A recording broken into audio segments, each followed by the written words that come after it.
So, Mr. Hooks and Nurse Hawkins are an item. Those two have hidden their affections well.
Good evening, Milton. Good evening, Doctor. Still trying to save lives?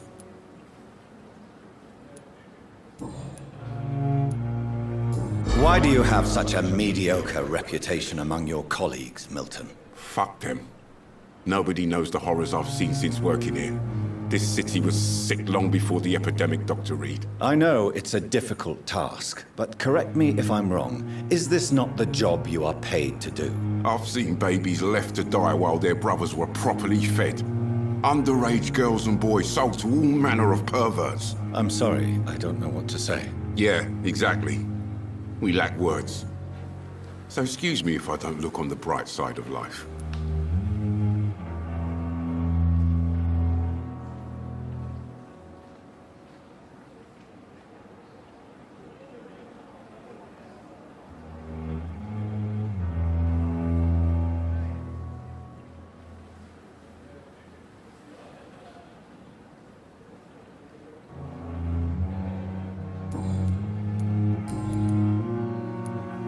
Tell me why you're extorting money from some of the patients here. If a patient wants a bed, he'll have to pay me a little fee. That's all. Where did you get the idea for such an immoral scam? Funny you should ask. The first time it was from a patient who bribed me to get a bed. It's only then I realized I could make a fortune.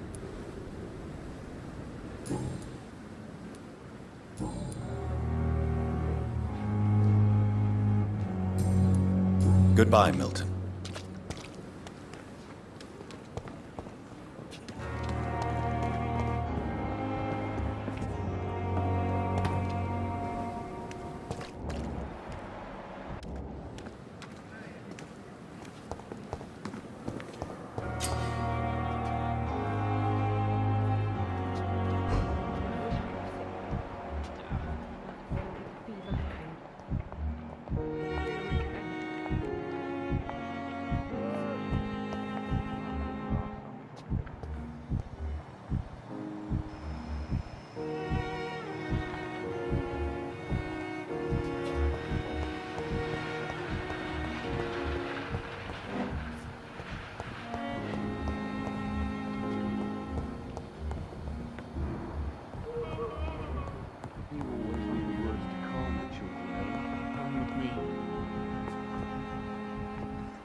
Good evening, Mr. Goswick.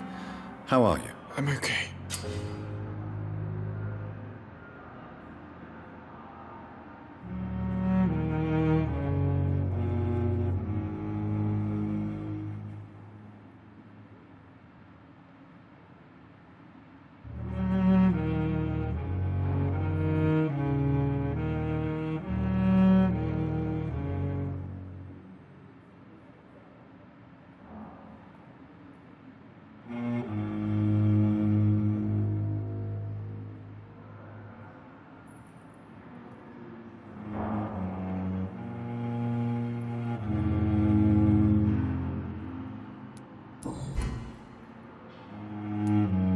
How painful is your throat, Mr. Goswick? So painful I'd rather not talk at all.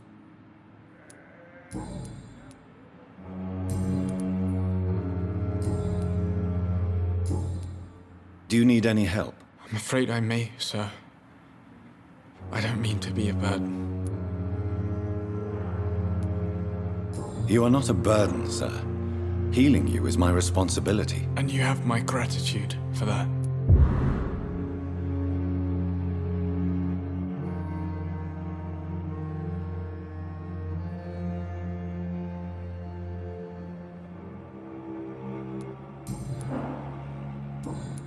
I have to go now, sir. But don't hesitate to contact me if you need any help. Good evening, sir.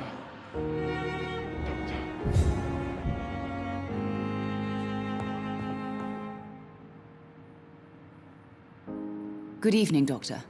How is my son doing? I'm all right. Don't waste your time with me. Goodbye, Mrs. Goswick. I'll let you down, my boy.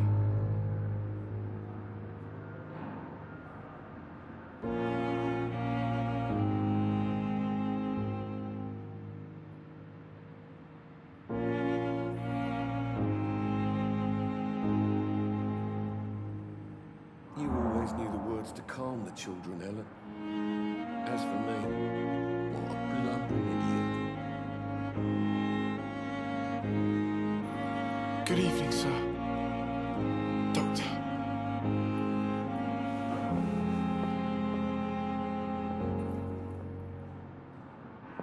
My sweet girl. Treats me like a This woman. hospital seems to be falling apart. Never could keep anything But in the from her. circumstances, I'm willing to give you the benefit of the doubt.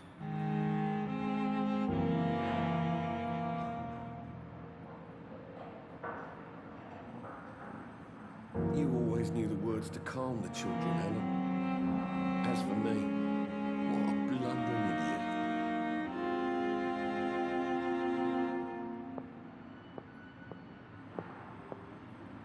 I'm all right. Don't waste your time with me.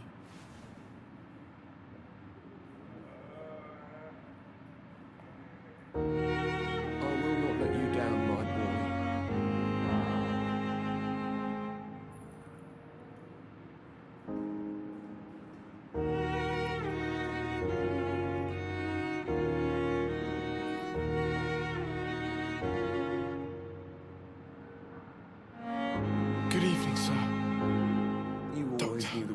calm the children, Ellen. As for me, what a blundering idiot.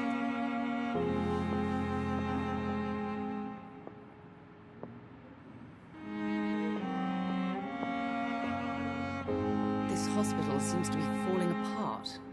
But in the sweet girl. circumstances, I'm willing to give you the benefit I'm of the all right. doubt. Don't waste your time with me. Keep anything from her.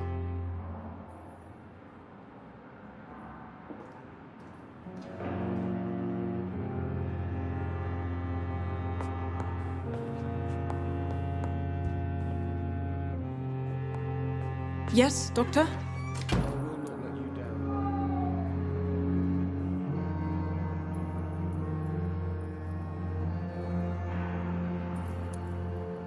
Exactly how bad is the supply situation here at Pembroke? It really depends. Dr. Swansea deftly works his society contacts for monies, but with the quarantine, well, we're in God's hands. Please, could you point me in the direction of the morgue again? It's the large... Why then do you always work the nights? At the Pembroke, we're always hands on deck. Lack of sleep and the medical profession always ends in disaster. I've witnessed many a colleague succumb to stimulants to fight exhaustion. Drugs were as deadly as bullets in the trenches. London's trenches start here at Pembroke Hospital. We are on the front line, make no mistake. Your dedication to the Pembroke does you credit, Nurse Crane, but when do you sleep?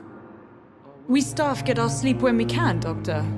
Nursing is a vocation, not the labor of a journeyman. That's all for now, Nurse Crane, thank you.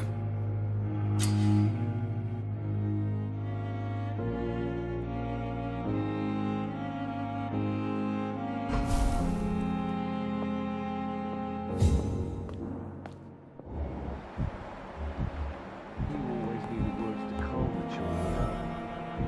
As for me, what a blundering idiot. Doctor.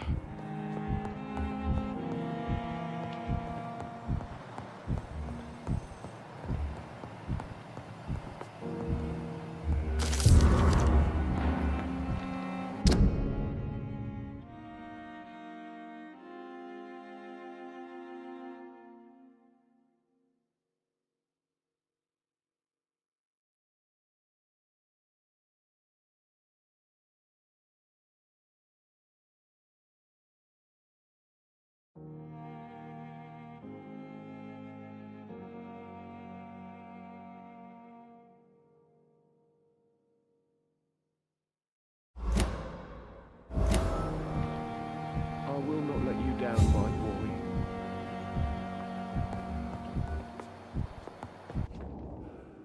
Good evening, Mr. Fiddick. Good evening, Dr. Reed. Any news about my operation?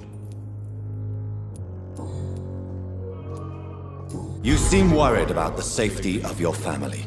And it's obviously the reason why your wound troubles you so much. I cannot give up on my children now. They both need me living. What about their mother, if I may ask? She died in 1915 during one of the first Zeppelin raids. We never found her body.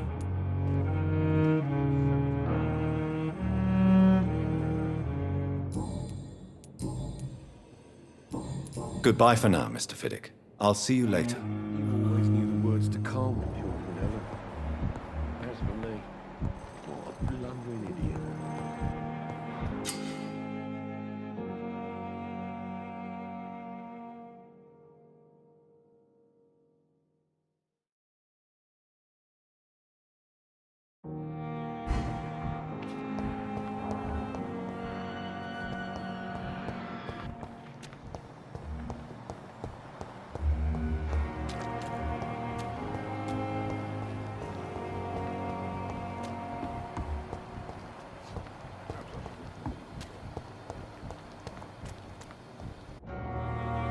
Good evening, Mr. Cox. Dr. Reed, still working at night, I see. I like that. And why is that? People who don't sleep at night always seem more alive to me. More interesting, one way or another.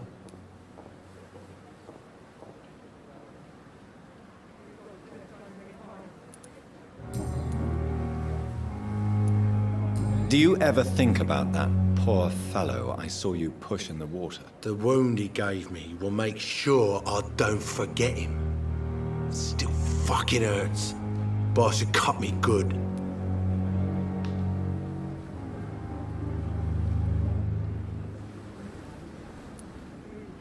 That man was determined to murder you. You almost died. What a surprise. The first time I met him, he nearly shit himself. Fucking coward. I guess revenge gives you balls. What did he want? Revenge? I recently had to kill his brother. Poor arsehole thought it would be easy to return the favour.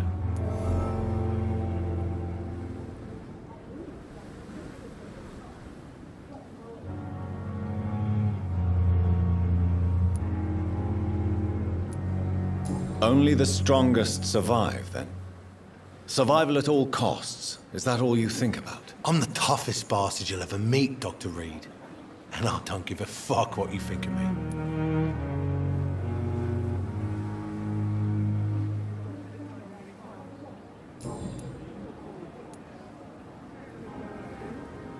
How is your hospitalization going, Mr. Cox? This is a shitty place with shitty staff. As long as I'm treated all right, I'll be fine.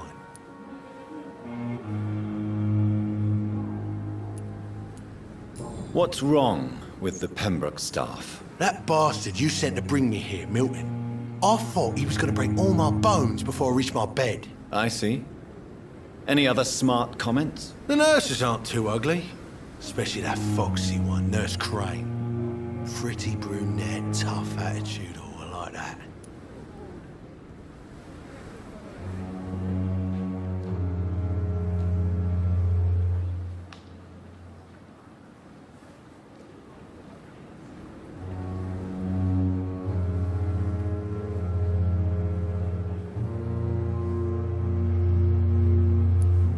What's wrong with the hospital? Come on, Dr. Reed. The place is a dump.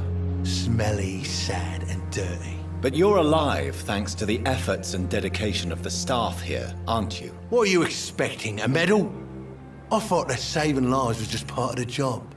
Must be an unsatisfactory profession at this time, I'm sure.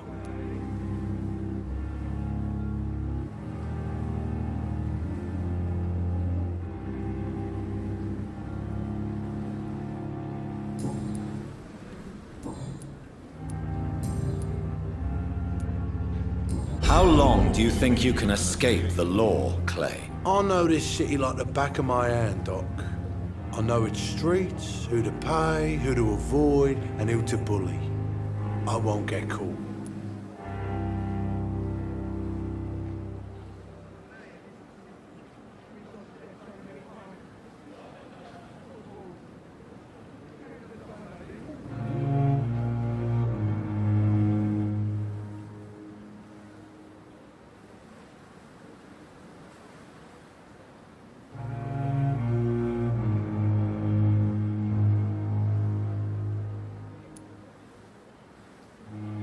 We can't escape the consequences of our actions. The past catches up with us in the end. I ain't afraid of death.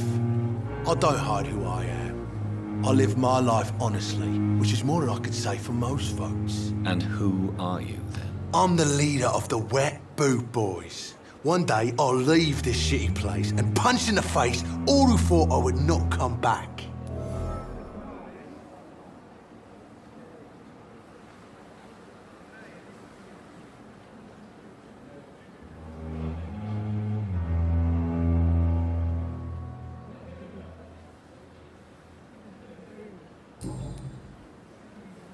I'll leave you for now, Mr. Cox.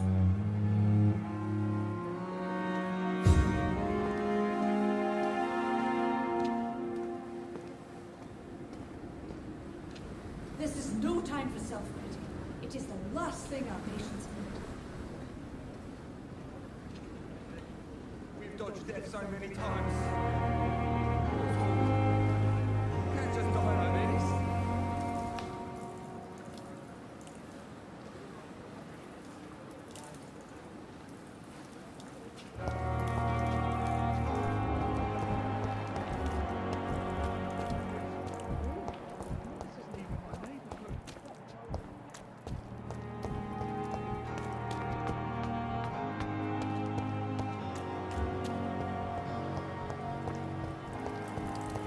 We've dodged death so many times. Please, sir. I need help bad. What's going on? I'm Blight, sir. Newton Blight. I've lost my mate. Can't find him anywhere. I'm Dr. Jonathan Reed from the Pembroke Hospital. Please, calm down and give me more details. Oswald and myself were both infantry, sir. We were en route for the hospital, but we had a disagreement. And Oswald ran off towards the canal. How long have you been searching for him? I can't go there. Too many rats by the water. Fucking rats. Can't stand them since the war, sir. Can't stand them at all. Don't be ashamed, Mr. Blight. Many soldiers who survived the trenches suffer from musophobia. I'll see what I can do for your friend.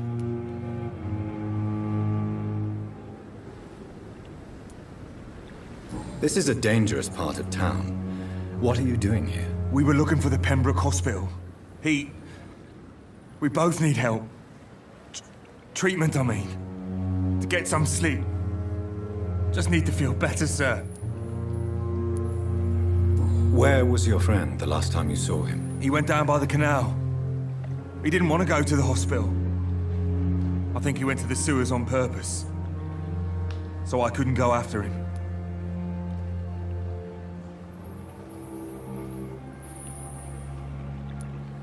What can you tell me about your friend? His name is Oswald Thatcher. We survived the war together. Oswald is nervous and quite fragile since we came back from the war. What can you tell me about yourself? I'm Oswald's best friend. We served in the same regiment, sir. We've taken care of each other since we came back from the front. I have all the information I need for now. If I find anything out about your friend, I'll let you know as soon as I can. Thank you, Dr. Reed.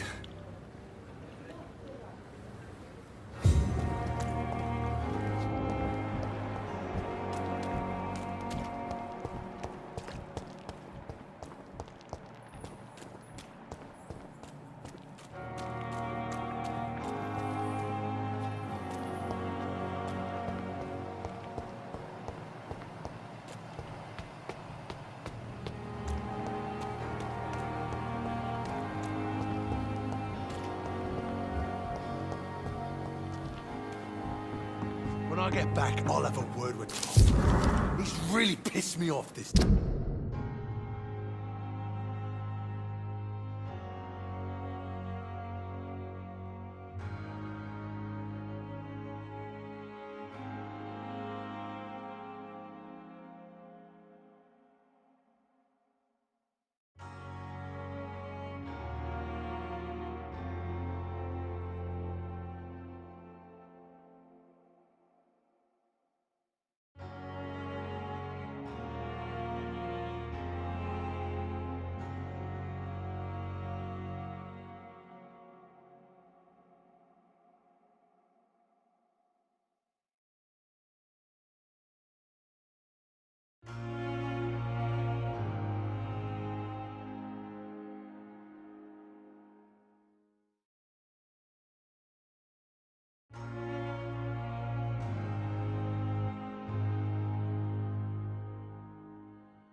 Hey, Doc.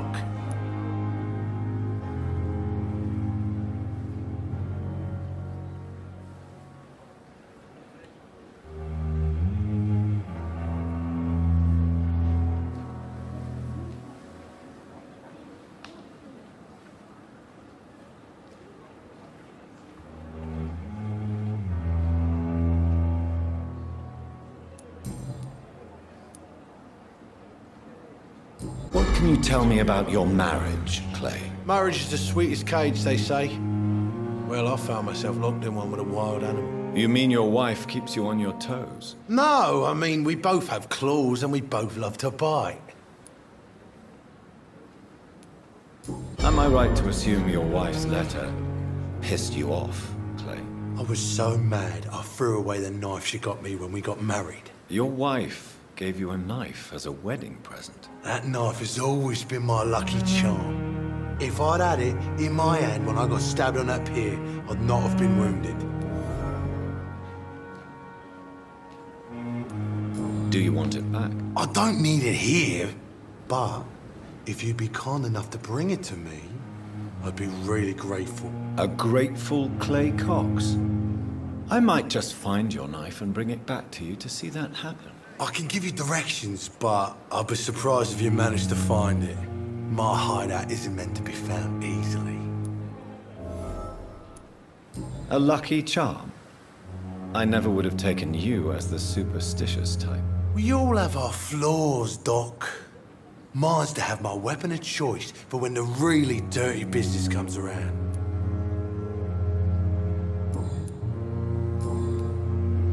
I'll leave you for now, Mr. Cox. Miss, please, I feel sick. Get over here now.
It's locked. So many deaths. And what of my own life?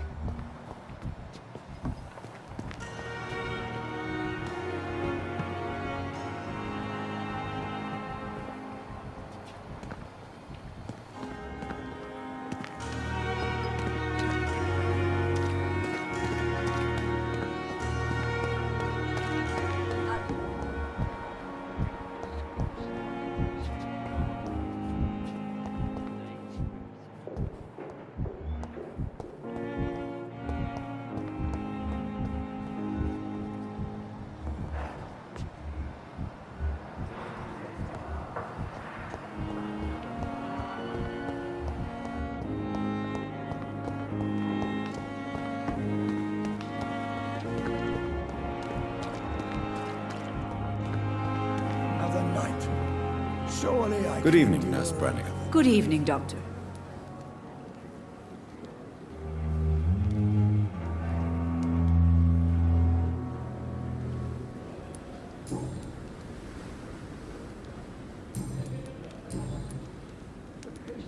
Tell me what Dr. Tippett did. I know his mistake caused a patient's death. If I had not covered up his error, Dr. Tippett would have been fired from this hospital. I could not let that happen. You can't allow your emotions to dictate your conduct concerning patients, Nurse Brannick. Look around you, Dr. Reed. Do you really think we can afford to lose a brilliant practitioner like Dr. Tippett's in our situation?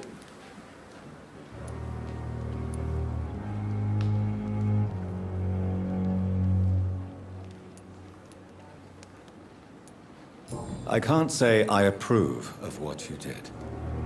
But as a field surgeon, I know that some situations require you to bend the rules. I'm not proud of what I've done, but to contain the epidemic must be our priority, so we can't afford to lose Dr. Tippett.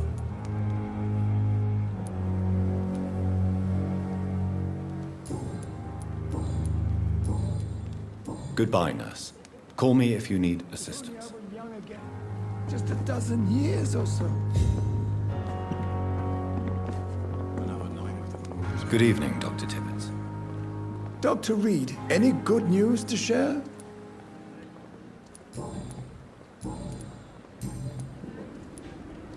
Corcoran, I want you to tell me about Mr. Connor. How did he die? What happened? He was my patient. He died because of my mistake. That's the blunt truth. What was the nature of the mistake? It was a twofold error. My diagnosis was wrong, and the administered dosage was too strong. Why not stop practicing? Are you mad? I killed that man, I admit it, and it won't happen again. I have saved so many lives since then. Who was this patient? I don't know. Some sick man from the docks, maybe a fisherman. I had no time to talk with him. No one claimed a body.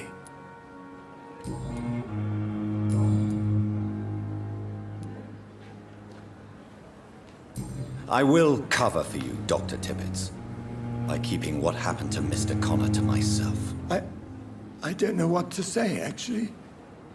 I can't exactly force you to become my accomplice. You didn't force me. This is my decision to make. I believe you're still of use to the hospital, considering the situation. Then I can make you this promise. As soon as the epidemic is eradicated, I will resign.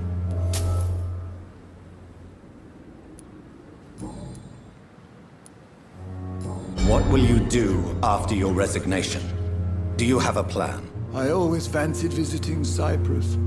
Such a beautiful island. I could buy a house there by the sea, read poetry, and wait for death.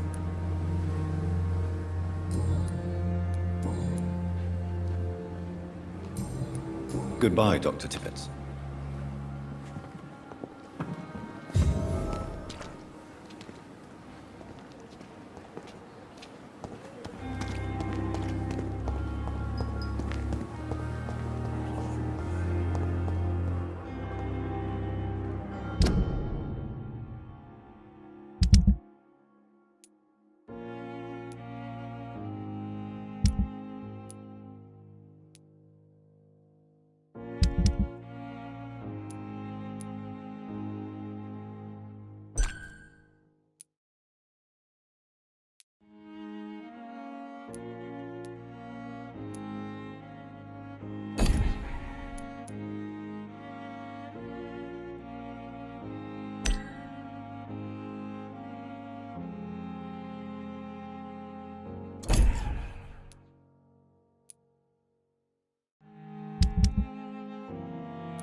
Overwhelmed by this horrifying epidemic. Good evening, Milton. Good evening, Doctor. Still trying to save lives? I have some good news, Milton. What? The epidemic's over? I retrieved your wallet, with all the money and a certain picture. Well, yeah, Pippa Hawkins is my girl. So what? Is it the difference of skin colour that bothers you? Not at all, Milton. Good. Please, take this money anyway. To remind you to keep your mouth shut. Not everybody is as broad-minded as you, Dr. Reed.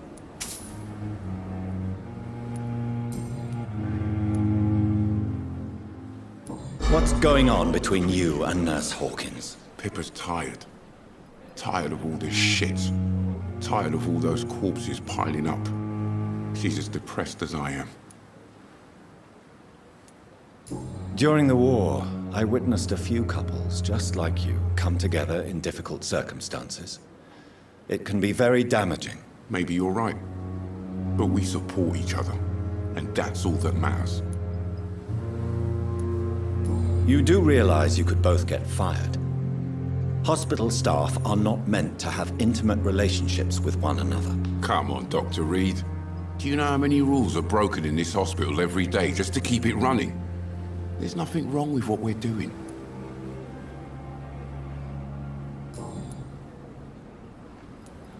Admit it. Nurse Hawkins is more than your lover. She's also your partner in crime. Of course she is. How else could I tell which bed is free? I need to know that.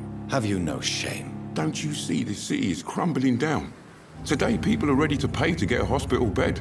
Tomorrow, we may be fighting for food.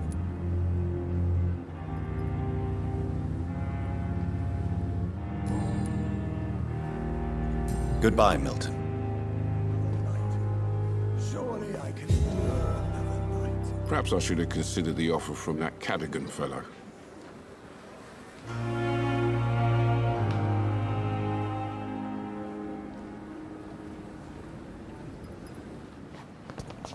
This is no time for self-pity. It is the last thing our patients need.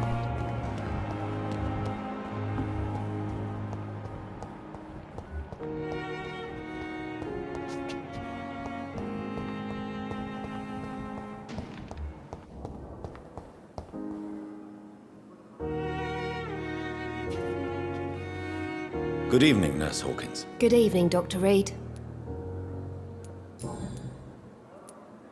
Pepper, I know you're very close to Milton Hooks. Yes?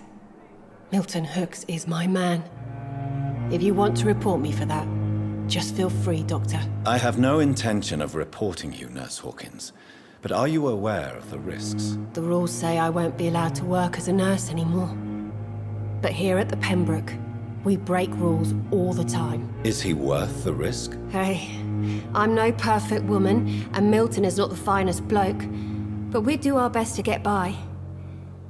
That's all any of us can hope for nowadays.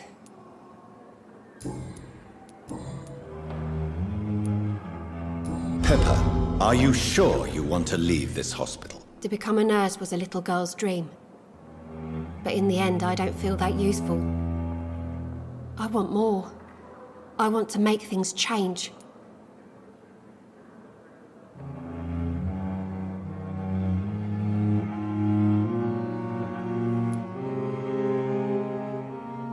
You should be proud of what you've achieved. This hospital represents hope for many people in need of help. Maybe you're right. But at the moment, I feel like we're just a cemetery waiting room.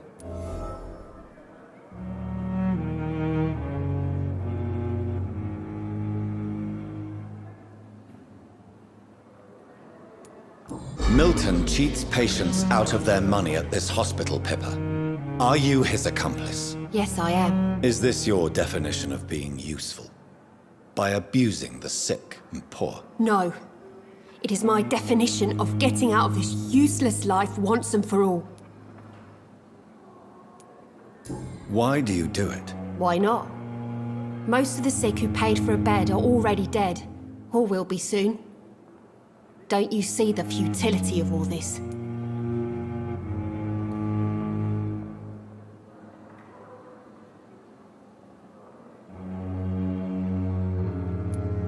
How can you be affected by the misery around you, and be so heartless at the same time?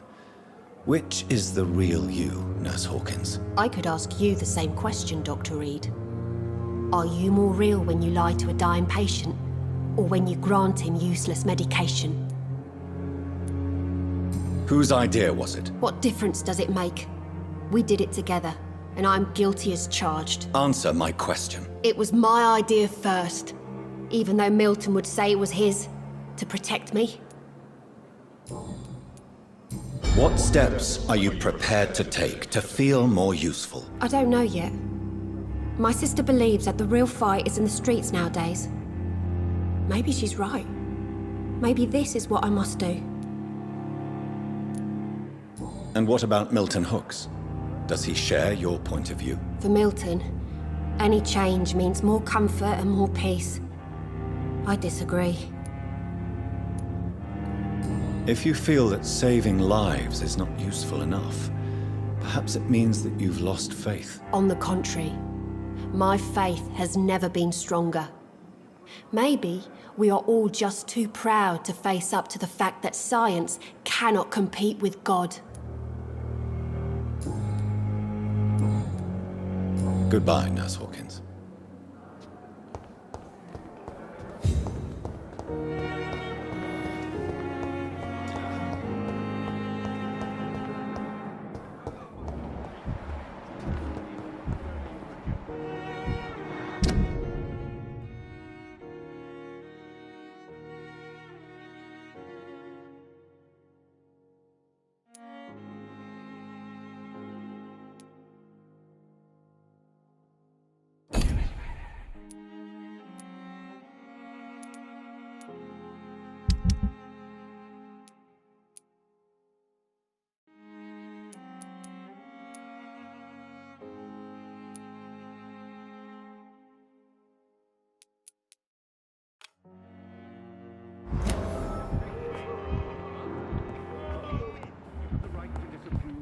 methods, and you will kindly apologize when you're feeling better.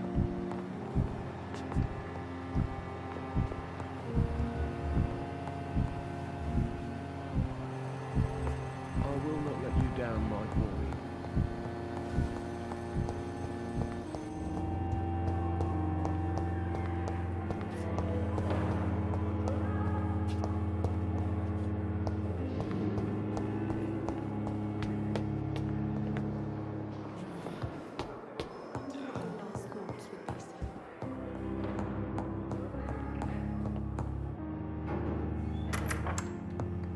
Please, Jonathan, come in. Fascinating, is it not? In the last decade, so many mysteries have been brought to light with our microscopes. The human body, biology's penultimate frontier. The more we explore its boundaries, the less we're able to trace a clear line between life and death.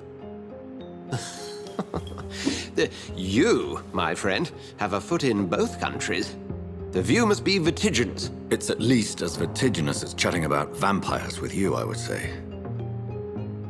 This must be all so new to you. This area of town, the hospital, a brand new life. How stimulating it must be. I wish I could share your enthusiasm, Dr. Swansea, but my condition defies scientific categorization. Undead? Unalive? Immortality defies logic. I cannot express my thrill at this serendipitous turn of events. The world's most eminent specialist in blood transfusions, a vampire.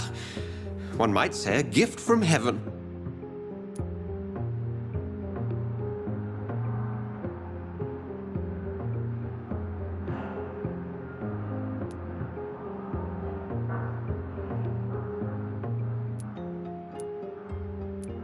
It may seem strange, but your words have brought me some comfort here.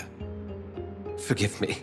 I've been an admirer of your work for a long time, and now you are so much more than a brilliant physician. And please, call me Edgar.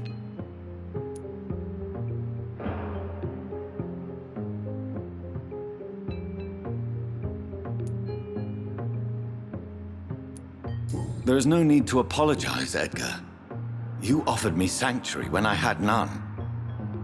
Very well. I have a task for you, Jonathan. Something that will require all your newfound skills.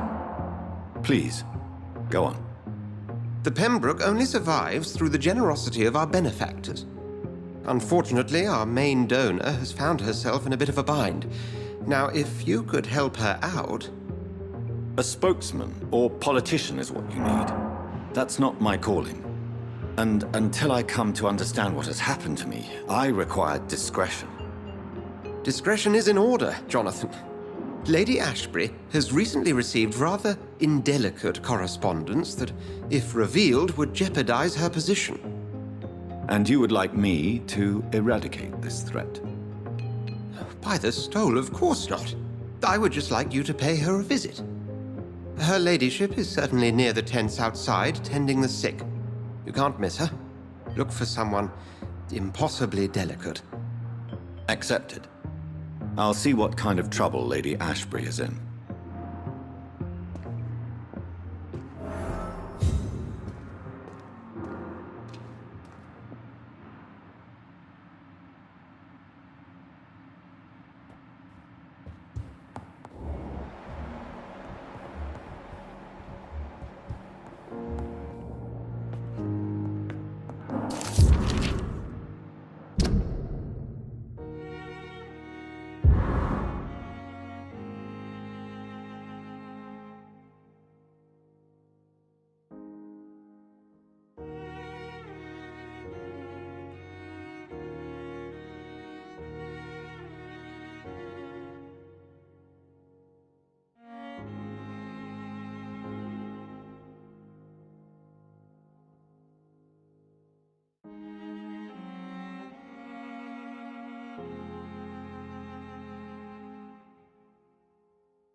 Do you need something, Jonathan?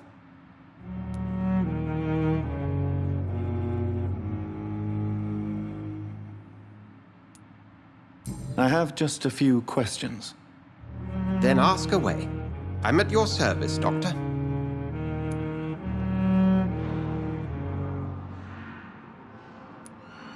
Since I'm the one working for you, what should I know about Pembroke Hospital? Well, for many years, we have been the only medical facility in this part of town that people can rely on. We support the community here, as well as provide health care. Where do we stand today? Oh, to be honest, we cope on a day-to-day basis. The first wave of the Spanish flu last summer took us by surprise. We lack many of the basic necessities needed. What do you expect of me? What we need is hope. You were a soldier. This is a war. This white coat's still a uniform. We fight to help the poor, the sick of the East End, the forgotten.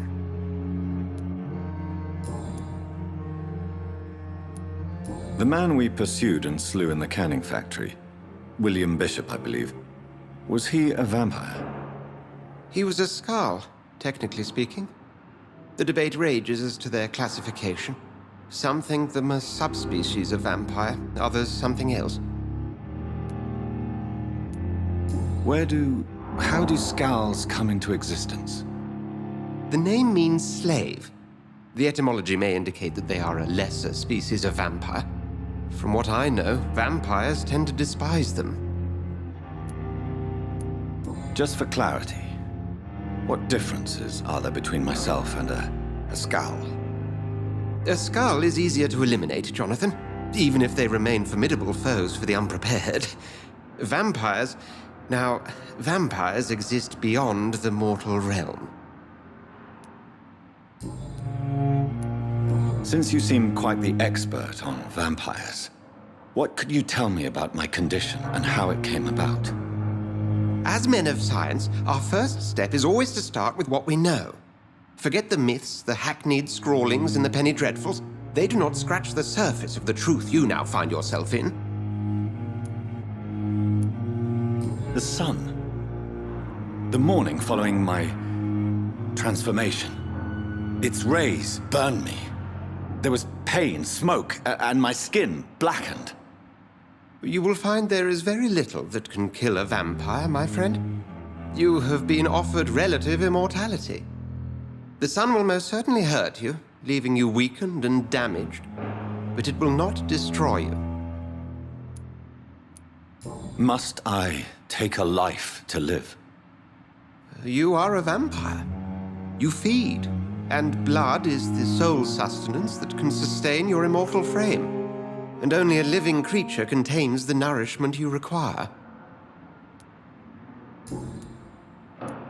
You mentioned something about a secret society.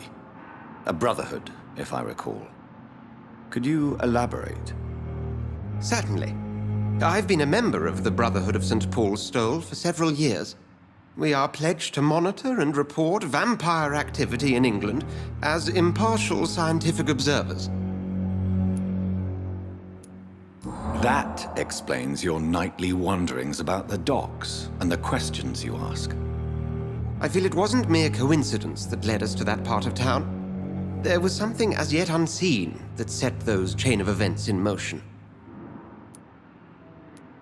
Yet you don't fear me. And still, you know the monster that lurks beneath the civilized surface. The Brotherhood has studied your kind for centuries. We believe you are as supernatural as a lion is to a gazelle.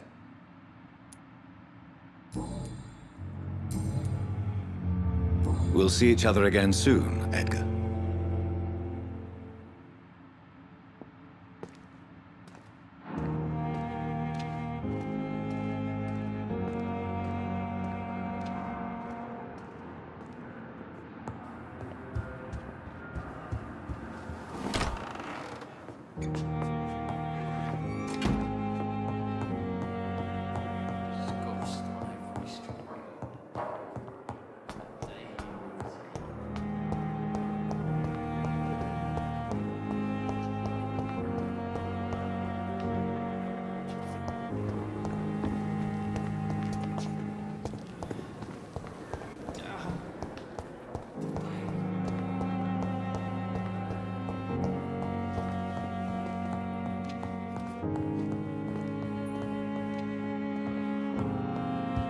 reads me like a book. I never could keep anything from her.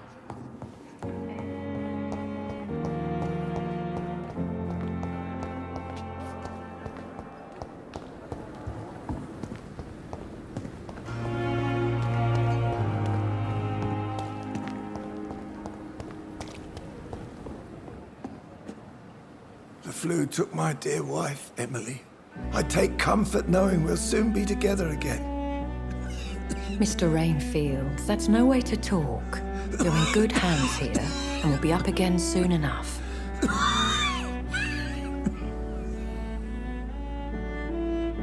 Now do me a kindness and get some sleep.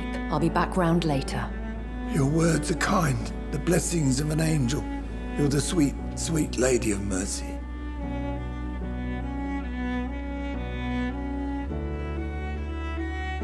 Good evening, Dr. Reed. It's a pleasure to see you again. You seem surprised.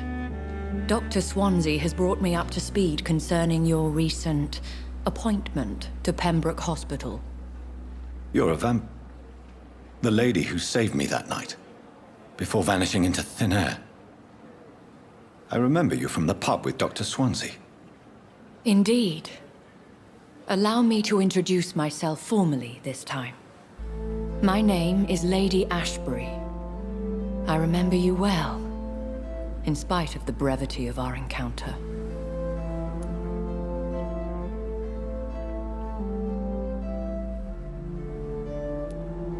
Apologies. You've taken me by surprise. I'm very happy to see you. The pleasure is mine, Doctor. I hope you're more disposed to answer my questions now. You must have countless questions, but our rather urgent matter first. Swansea has explained. My cover, if you prefer, has been compromised.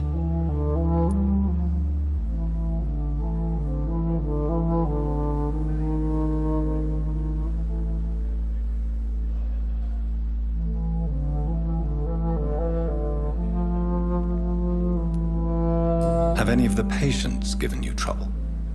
These poor souls have so little left to live for.